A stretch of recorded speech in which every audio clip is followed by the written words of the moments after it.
Quels sont les risques et les avantages liés à l'existence de lignes rouges dans un modèle national? Donc, en termes d'avantages, à partir du moment où un modèle national reflète vraiment la stratégie et la politique nationale en matière de traitement des investisseurs étrangers, les négociateurs disposent de lignes de conduite claires lors des négociations. Et de l'autre côté, l'autre partie peut savoir à l'avance à quoi s'attendre lors des futures négociations.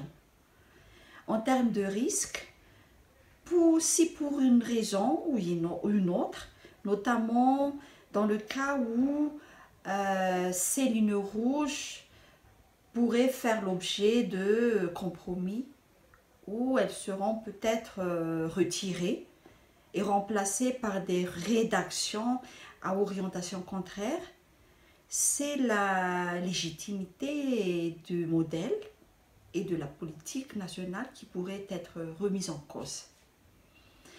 En termes d'autres risques, il y a également le souci d'avoir toujours et à travers le temps l'obligation de vérifier la cohérence entre les dispositions de ces lignes rouges du modèle de TPI et les dispositions d'autres cadres juridiques connexes. Et donc, dans ce sens-là, il y a des efforts continus à faire pour avoir une parfaite cohérence.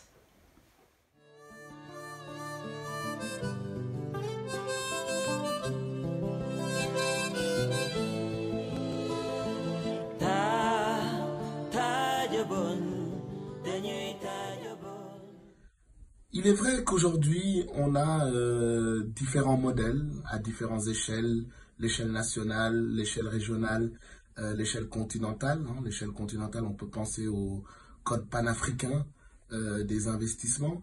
Il me semble qu'il y a des avantages dans chacune de ces échelles, de chacune de ces approches, et qu'on ne doit pas les voir comme s'excluant, mais plutôt comme se renforçant, se soutenant mutuellement.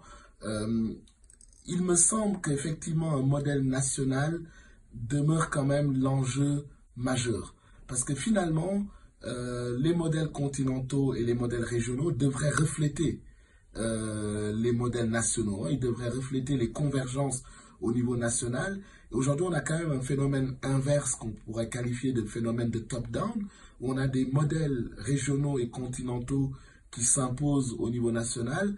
Or, l'approche qui me semble la plus pertinente serait une approche bottom-up, où on élabore des modèles au niveau national et ensuite les convergences de ces modèles permettent d'élaborer des modèles au niveau continental ou des modèles au niveau régional. Donc je pense quand même que même si ces trois échelles ne s'excluent pas, il est impératif aujourd'hui qu'au sein de chaque État africain, qu'on mette l'accent sur l'élaboration d'un modèle national d'investissement, et cela permettra à terme de réajuster et les modèles de nos communautés économiques régionales et le ou les modèles au niveau continental.